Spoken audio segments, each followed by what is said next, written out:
Para muchos, entre los que no faltan eminentes representantes de la ciencia oficial, hablarles del fenómeno ovni es como nombrar la soga en casa del ahorcado. Se indignan de que alguien pueda creer semejantes tonterías. Siempre me ha llamado la atención esa actitud, sobre todo porque la mayoría de ellos, prácticamente todos los que opinan así, no tienen la menor idea del tema, no se han tomado el trabajo de investigar siquiera mínimamente el fenómeno. ¿Por qué, pues, ese prejuicio?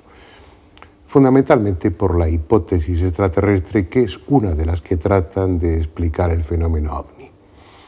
Descartados los planetas de nuestro sistema solar, buscar vida inteligente en el universo nos llevaría a recorrer unas distancias inimaginables. Distancias absolutamente fuera del alcance de nuestra ciencia y mucho más de nuestra tecnología actual. Esa es la razón fundamental para negar el fenómeno ovni. Por lo tanto, más que una razón, yo creo que es una consideración infantil. Primero, porque la cantidad de información que hay en este momento resulta tan abrumadora que negar la existencia del fenómeno ovni es negar la evidencia. Segundo, porque nuestra ciencia ha evolucionado en estas décadas lo suficiente como para que nos sintamos orgullosos de ella, pero hay que reconocer que es mucho más el camino que nos queda por recorrer que el que hemos recorrido hasta ahora. Y tercero, porque estamos refiriéndonos a unos objetos aparentemente tripulados que están en nuestro espacio aéreo, que utilizan una fuente de energía desconocida, que se mueven de acuerdo a una técnica aeronáutica que nada tiene que ver con la nuestra y que en definitiva reflejan una técnica y por tanto una ciencia extraordinariamente superior a la nuestra actual. Pero pueden venir de cualquier lugar, de cualquier tiempo o estar aquí desde siempre, incluso antes que nosotros mismos. El tema de este documental va precisamente sobre eso, sobre el fenómeno ovni. A lo largo de los meses que duró el rodaje, en los diferentes países fuimos recogiendo, como no, el testimonio de muchas personas que habían sido protagonistas de una o de otra manera del fenómeno ovni. Testigos, gentes normales como ustedes o como nosotros, que en un momento determinado habían tomado contacto con eso en lo que hasta ese mismo día no creían. Todos esos testimonios vienen a ser como una especie de cuaderno de campo con imagen y sonido en el que se confirma una vez más la universalidad del fenómeno ovni. Espero que les interese y que escuchen esos testimonios con la atención que se merecen.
Están aquí.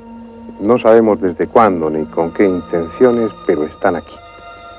Para muchos de ustedes tal vez sea un tema lejano, demasiado distante como para formarse una opinión sólida. Y no es extraño, porque es un tema, el de los ovnis, que habitualmente está tratado con poca objetividad por los medios de comunicación. Si es que lo tratan, porque desde hace unos años ha dejado de ser tema de actualidad, excepto los casos más espectaculares. Y tal vez sea mejor así, porque los ovnis, el fenómeno ovni, ha sido excesivamente manipulado. Unos exageran, otros ocultan y los gobiernos suelen mentir con la mayor impunidad y descaro. Gracias a ello, el ciudadano medio lleva más de 40 años manteniéndose entre la duda y el escepticismo. Sin embargo, ellos están aquí, sean quienes sean, vengan de donde vengan, están aquí. Y de repente esa luz empezó a mover, se empezó a mover de un lado a otro, pero al mismo nivel, y empezó un sonido diferente. Entonces el caballo se asustó. Y pudimos verlo, en realidad tenía una forma triangular y eran como miles de estrellas que brillaban. Que había una inmensa luz de color amarillo muy fuerte, una luz muy fuerte. Entonces nos fijamos que nos producía un ruido nos dañaba los oídos. Yo veo una luz que viene de ahí arriba y viene y se pone aquí bien amarillito.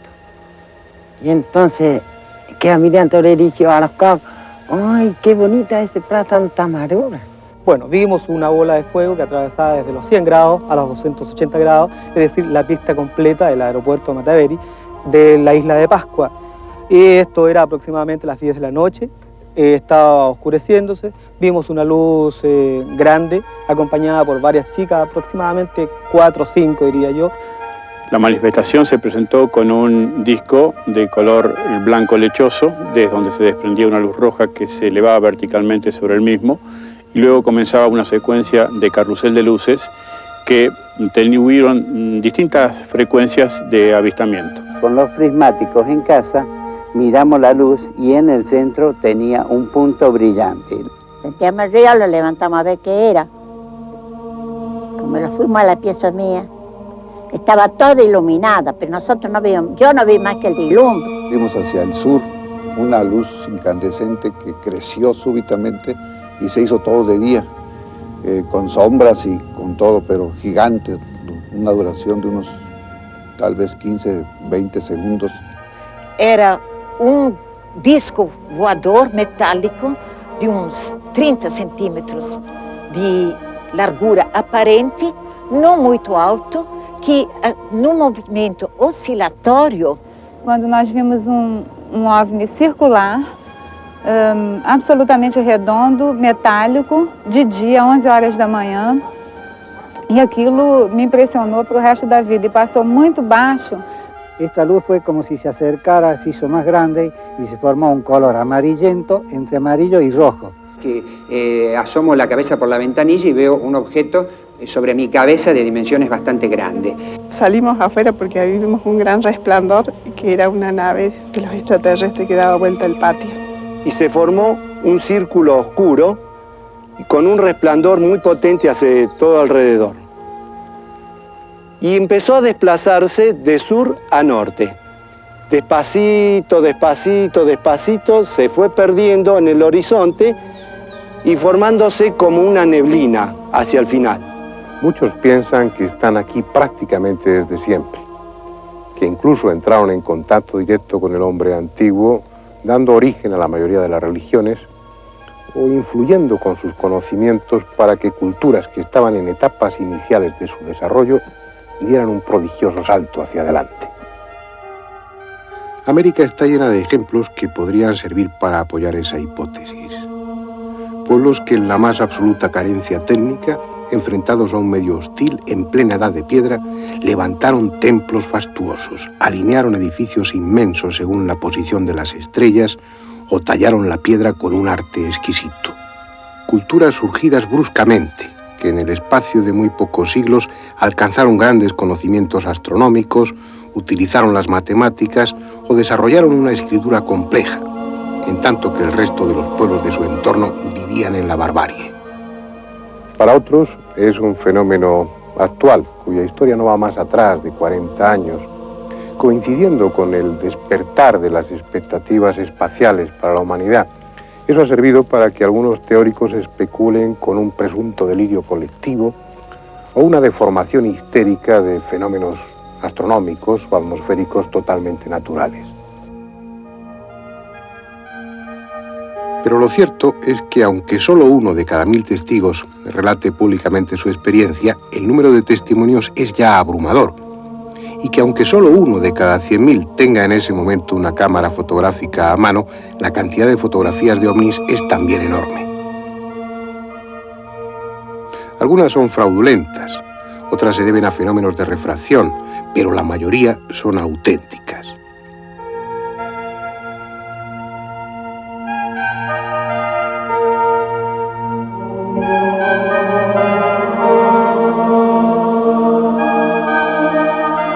Incluso los ovnis han sido filmados en diferentes ocasiones, como este, obtenido el 29 de mayo de 1986 por una cadena de televisión brasileña que estaba realizando en ese momento un comercial.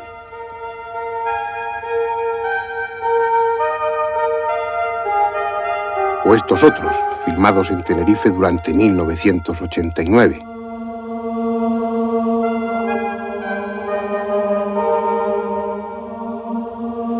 A pesar de documentos gráficos como estos y de los millones de testigos, los gobiernos siguen guardando silencio. Es bastante habitual que los ovnis sobrevuelen los países y que surjan las alertas rojas, que salgan los aviones de combate en su interceptación. Los estados mayores, especialmente, tienen muy buena información sobre esto. Nosotros disponemos de datos abundantes al respecto que lo ratifican. Pero, sin embargo, siguen guardando silencio, como decimos. Probablemente una de las razones para esta actitud respecto a los militares, respecto a los estados mayores, se basa en el hecho de que se encuentran atados de pies y manos. La tecnología de estas naves es tan extraordinaria, yo diría que casi tan mágica, que ni siquiera los aviones más modernos, más complejos, pueden hacer absolutamente nada y quedan sencillamente en ridículo, como si se tratara de simples juguetes al lado de ovnis. Pero a pesar de ello, también hay excepciones. De vez en cuando, algunos de los gobiernos, sobre todo los militares, tienen la nobleza de reconocer públicamente que han tenido encuentros con ovnis. Este es el caso, por ejemplo, del histórico 19 de mayo de 1986 en Brasil, donde las Fuerzas Armadas, ante la sorpresa de todo el mundo, se sentaron frente a los periodistas para reconocer la realidad del fenómeno ovni. Durante vários minutos, as aeronaves nossas que decolaram foram acompanhadas por esses objetos. Uma aeronave foi acompanhada por cerca de 7 de um lado e 6 do outro. Agora, qual é a explicação? Não podemos dar ao senhor, porque nós não temos essa explicação. De todas formas, el tema ha alcanzado tal dimensión que preocuparse a estas alturas de lo que puedan es una tontería. Como lo es invertir tiempo y dinero para comprobar si una fotografía es auténtica o está trucada, o confeccionar larguísimas y complejas estadísticas en las que encajar según su nivel de credibilidad al testigo. En este momento el fenómeno ovni es tan evidente que aquel que duda de su existencia es simplemente porque no está suficientemente informado. Lo paradójico es que mientras algunos investigadores invierten sus esfuerzos en convencerse a sí mismos y a los demás de que los ovnis existen, muchas personas, muchas más de las que pueda pensarse, están en contacto con los tripulantes de esos objetos volantes no identificados. Porque paralelamente a esa tecnología asombrosa, ellos parecen no tener dificultad alguna para ponerse en contacto mentalmente con nosotros. Que estava observando desde quando nós começamos a iniciar o contato com o radar, que a mesma coisa estamos observando. Este es el comandante Gerson Maciel de Brito, piloto de líneas aéreas brasileñas. Él tuvo una experiencia en relación con los ovnis. Fue el 8 de febrero de 1982. Un objeto no identificado acompañó a su avión, un Boeing 727 de la línea VAS de Brasil, durante 1 hora y media. Tripulación y pasajeros tuvieron tiempo sobrado para observar detenidamente el objeto luminoso. Pero además, otro avión comercial desde un ángulo distinto también lo tuvo a la vista, y el radar de tierra estuvo determinando su presencia y trayectoria en todo momento. Un caso claro, pero nada excepcional. A no ser por un detalle. El comandante Brito intentó entrar en contacto telepático con los tripulantes del OVNI y obtuvo una respuesta que no deja lugar a dudas. E num determinado momento, após já 1 hora e tanto, eu achei por bem tentar uma mentalização, processo telepático, de já admitindo ser uma nave extraterrena, porque objeto do nosso conhecimento não podia desenvolver aquela performance de deslocamento e mutações de cores, que eu nunca tinha visto isso. Foi então que eu, sem ter tido preparo adequado, eu tentei focalizar o OVNI e emitir mentalmente uma mensagem de que eu já estava entendendo ser engenho fora da nossa tecnologia, do nosso conhecimento. E se porventura estavam tentando contato conosco, que eles pudessem fazer de uma forma como fosse melhor para eles, no caso, né? Que eu os recebia fraternalmente, já entendendo ser uma civilização extraterrena, e gostaria que eles nos mostrassem como poderia ser esse contato.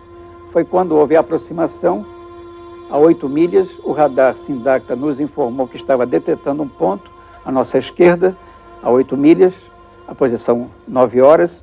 Foi quando o OVNI aproximou-se, uma luz bem concentrada, azulada, inundou todo o interior do nosso avião, o nosso painel de voo, o nosso para-brisa, e daí então passou a nos acompanhar até o pouso no galeão.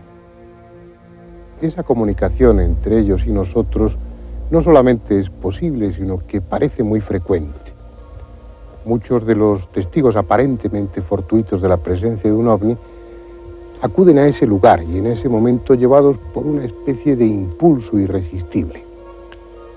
Algo que le sucedió a Olga González y a su marido, que fueron testigos del aterrizaje de un ovni y del descenso de ese aparato de 2 seres de una enorme estatura. Sucedió en abril de 1989 en la Punta del Hidalgo, en Tenerife, en una zona precisamente donde son frecuentes los avistamientos de ovnis. Mira, nosotros porque estuvimos aquí ese día, ¿no? Con un poquito de intuición y nos dieron ganas de venir esta noche aquí a las 10 de la noche. Y a las 10 en punto, cuando llegamos aquí, llegamos a las 10 menos cuarto, una cosa así. Y a las 10 en punto empezó una luz en el centro del mismo Roque Los Hermanos, abajo. En el mismo centro empezó como unas señales, ¿no? Un círculo haciendo señales con unas luces rojas y amarillas. Entonces yo le dije a mi marido, mira Juan, esto para mí es un contacto, ellos tienen que estar cerca porque siento una sensación como que nos sentimos observados. Entonces de esto pasaron como 10 minutos, una cosa así.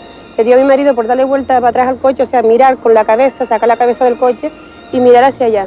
Entonces por allí, por la misma orillita, por toda la costa así, venía una nave pequeña, con unas luces blancas y azules, dos faros grandes delante, y la luz roja encima. La luz roja era como dando vueltas en círculo, pero las dos delante eran completamente fijas y normales, no grandes. Yo le dije a mi marido, muchachos, ¿no serán que están cogiendo cangrejos por ahí? Dice mi marido, contra, qué raro, pero sentíamos como que una vibración extraña, ¿no? Que nuestro cuerpo incluso se ponía un poco nervioso. Entonces vino por ahí para acá, derechito, derechito, y aquí mismo, aquí delante mismo, ahí mismo, bajaron los 2 hermanos, ¿no? Porque primero se abrió como si fuera una puerta, no se vio la puerta abrir, sino salir un foco cuadrado, como si se hubiese abierto una puerta y dentro hay un poco de luz. Entonces esa luz sale, y por esa misma luz salieron los 2 hermanos. Venían caminando por sobre las aguas, entonces yo dije, Dios mío, yo me recordó algo que hubiese leído anterior, no quiero porque, digo, Dios mío, si ellos caminan sobre el agua, ¿quién puede ser? No puede ser extraterrestre, ni puede, como decían, que si eran de otra galaxia o tal. Digo, no, son muy grandes y luego tienen la cara, intentaba de verle y era completamente, la cara era luz. Venían con su traje de buzo, blanco total, sus manos eran normales, lo que pasa que la mano era muy grande, los brazos eran muy grandes allá abajo, y los pies se oía el chapotear de las aguas, cuando ya venían derecho aquí, se oía el chapotear del agua. Y yo dije a mi marido, pero bueno, ¿cómo va a ser 2 personas si 2 personas no pueden caminar sobre las aguas? Entonces llegaron aquí, hasta incluso ahí mismo nada más, se quedaron mirando para nosotros y yo les dije, pero mira, si es que vienen a dar con nosotros. Entonces miraron así, con el foco que tenían en la cara, tenían un foco de luz maravilloso, miraron los 2 hacia el coche así y el coche se quedó todo iluminado por dentro, ¿no? El coche se quedó precioso. Entonces mi marido cogió miedo en ese momento y dijo, ¡ay! Se asustó y le dio el coche para atrás, vámonos de aquí. Y le dio el coche un poco así para atrás, para luego ya cuadrarlo para irnos hacia adelante. Y entonces yo le dije, espérate Juan, espera un momento a ver dónde van, espérate un momento, que no nos van a hacer daño. Si no, yo hubiese querido hacernos daño, yo no hubiesen hecho, espérate un momento. Cuando mi marido le dio el coche así hacia adelante, el coche tenía el freno de mano y todo puesto. Y el coche hizo así, clum, clum, lo movieron todo. Al coche lo estremecieron todo. Después, el coche lo arrastraron más de 4 metros. De aquí a allá lo arrastraron el coche. Mi marido con el freno de mano puesto, y en la palanca también, o sea, y el pie también puesto. Arrastraron el coche más de 4 metros. Yo dije, Jesús, qué cosa más rara. Digo, pero espérate, nosotros nos vamos a ver dónde van. Entonces sentimos como, no subimos más nada, sino que el coche, cuando miramos nos dimos cuenta, estaba el coche levantado detrás, más de 4 metros de alto, la parte de atrás del coche. Incluso yo me asusté y miré para atrás, digo, ostras, me asusté, ¿no? Una cosa normal, porque para mí este mundo es nuevo y yo, la verdad que es algo desconocido que aún no tenía.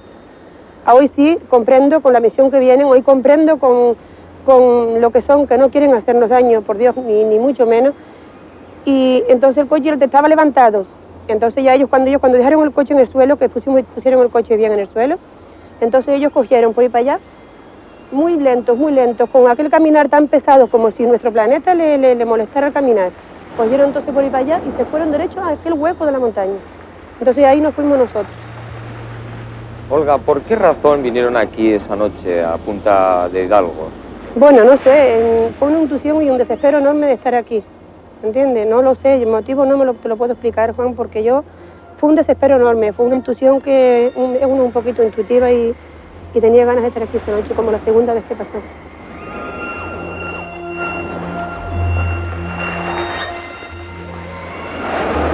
El caso de Olga no es excepcional. La casuística OVNI está llena de testigos que no lo son por casualidad, sino que acudieron al lugar y en el momento preciso llevados por un impulso, por un deseo que con toda probabilidad fue impuesto desde fuera, precisamente por aquellos que se iban a aparecer. Pero en ocasiones no se trata de un impulso, sino que lo que lleva al testigo al lugar del encuentro es una necesidad imperiosa, casi incontrolable. También aquí en Tenerife, y aproximadamente un mes antes de que Olga y su marido vieran aquellos seres de elevada estatura, Gerardo Suárez, miembro de un grupo que se dedica a la investigación de fenómenos paranormales, tuvo una experiencia extraordinaria cuyas consecuencias todavía no han terminado. ¿Qué fue lo que te trajo aquí, Gerardo, aquel 13 de marzo de 1989? Bueno, en concreto no sé lo que me trajo. Yo sé que ese domingo yo estaba viendo tranquilamente la televisión y sentí como un zumbido en los oídos. Pensé al principio que era la televisión, le dije a mi mujer que apagase, pero no era. Yo me sentí después del zumbido como mareado, el cuerpo no lo tenía bien. Entonces no salí esa noche, me quedé en casa. Ella salió con las amigas y hacia las 12 de la noche que yo estaba sentadito sentí la necesidad de salir. Yo no sé ni cómo ni por qué, cogí mi furgoneta y llegué hasta aquí. Yo no tengo conciencia del trayecto, que son varios kilómetros, en la furgoneta hasta aquí. Yo conduciendo con un brazo escayolado, pues otras veces sé que hay una curva un poco que me ha costado, pues no tengo ninguna conciencia de todo el viaje hasta aquí. Y entonces me fijé en el Teide y vi a partir de la parte de esta del Teide como una cosa oscura que iba apareciendo. Me di cuenta perfectamente en ese mismo momento que era una nave grande. Podía ser una nube, pero ya me di por la forma que traía y ya yo mismo ya presentí que era una nave y que eso me había traído aquí. ¿Y en ese momento qué pasó? Se acercó la nave por el aire hacia mí, se puso justo a mi altura, muy alta, pero a la distancia donde yo estaba, justo encima mío, y en ese momento se iluminó todo con una luz blanca azulada, y todas las retamas, las cosas que, bueno, podían ser más o menos orgánicas, eran como de cristal, se convirtieron como transparentes. Sin embargo, las piedras, las latas y las botellas siguieron siendo igual latas, ¿no? Yo mismo me veía transparente. Así que yo no sé si yo subí, aquello bajó, nos encontramos a mitad del camino, yo sé que al rato me sentí como absorbido y dentro de una cápsula transparente por todos los lados, menos por detrás mío. Aquello empezó a subir, a elevarse, y yo empecé a ver el Teide cada vez más bajo. La nave subió muy alto, yo vi las islas, todas las islas, vi hasta lo que podía ser el continente africano allí a lo lejos, y entonces ya me di cuenta que la nave giraba, cogía esta postura así, giraba así, y se dirigía hacia la isla de La Palma, y entre la isla de La Palma, la isla de Tenerife y La Gomera, se estacionó y empezó a bajar. En ese momento aparecieron como otras dos naves más pequeñas, todo esto ella sin luces, yo sí tenía luz dentro del habitáculo donde estaba, y esto empezó a bajar, hasta que vi el mar, vi las dos naves, las dos bolas esas, meterse dentro del agua. Nosotros nos quedamos como a 5 metros del agua, parados, empezó a meterse muy lentamente dentro del agua, se apagó la luz que había, se puso todo oscuro.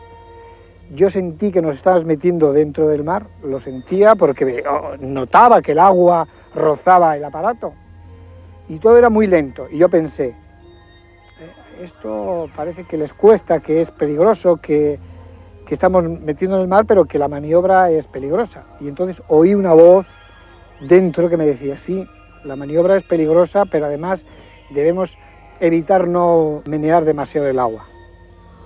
Al tiempo oí como dos clac, clac. Yo noté que sentí que se había acoplado la nave en algo y se hizo la luz otra vez. En ese momento yo miré hacia atrás, la parte que estaba unida a otra cosa, miré hacia atrás y aquello estaba abierto, había un pasillo alargado con una mesa y 4 individuos, un matrimonio mayor y un matrimonio más joven, todos tan asombrados como yo, no asustados, pero sí asombrados. Entonces casi nos presentamos, coño, ¿qué haces aquí? ¿Cómo estás aquí? Pues nada, yo estaba en la playa de Arafo y de repente me sentí aquí, ellos dos. Y el otro, la pareja más joven, no, pues yo estaba en las Cañadas y de repente pues me sentí aquí, ¿no? Entonces nos dimos cuenta que éramos individuos que estábamos allí. Yo no sé si lo habíamos buscado o no, pero bueno, estábamos de alguna manera sin esperarlo allí dentro. Estuvimos hablando un largo rato hasta que apareció un individuo que yo había visto anteriormente como en sueños, que yo le llamaba el hombre de la boina roja. Entonces yo a este individuo que lo veía en sueños, mi mayor sorpresa fue un día cuando lo vi en persona paseando por el Puerto de la Cruz, debajo de mi balcón, mirando a mi balcón. Entonces es cuando yo comprendí que aquel personaje, más de aparecerme en sueños, aparecía de una manera que yo no sé explicar, pero que además era real, de carne y hueso. Lo que no tengo claro es cómo volví al lugar, o sea, volví al lugar en una de esas naves pequeñas, acompañado de 3 individuos que no eran terrestres, que eran extraterrestres. Ellos controlaban la nave aquella, uno de ellos se giró hacia mí, me miró, pude ver su cara, entonces es cuando comprendí que eran seres distintos, que procedían de otro planeta, porque la cara era una cara pálida, unos ojos arrasgados, muy claros, casi amarillos, con el iris así como los gatos, no tenían expresión, me miró, ni me habló, ni sonrió, no dijo absolutamente nada. Llegamos al lugar en concreto, el aparato se posó en el sitio donde yo había estado y de repente me vi sentado en el sitio donde yo había estado en el primer momento. Cuando apareció la nave me di perfectamente cuenta que era a raíz de la... Gerardo ha pasado a engrosar las filas de los contactados.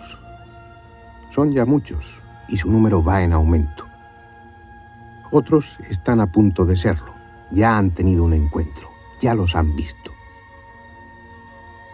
Eran grises, cara alargada, ojos así medio abultados, almendrados, no tenían oídos, la boca era nada más una línea delgada, la nariz probablemente eran como 2 agujeritos. Con ese impermeable amarillo, como si fuese una sotana, cubiertos de la cabeza hasta los tobillos, y con ese triángulo con un círculo en medio. Son altos, de 2 metros de altura, rubios, cabellos largos, buenos mozos, ojos celestes. De cabello muy blanco, peinado hacia atrás, lacio, ojos como achinados, pero no chiquitos, sino grandes, ovalados, muy verdes, con una pupila como si fuera vertical, alargada, una piel no verduzca, no verde, sino verduzca, como un tono aceituna clarito, muy clarito, y que la piel tenía como, no es como la nuestra, sino como más grande las marcas de la piel, ¿no es cierto? Eso era lo que yo siempre veía, sumamente hermosos, y hablando en segunda persona del plural y muy altos, yo calculo alrededor de 2 metros o un poco más. Cualquiera de nosotros, en cualquier momento, puede ser protagonista de una historia similar. Sentir ese impulso que ellos han sentido, esa orden dirigida a nuestro subconsciente que nos pondrá en marcha hacia un lugar donde sucederá cualquier cosa. No será preciso ir muy lejos, porque ellos están aquí.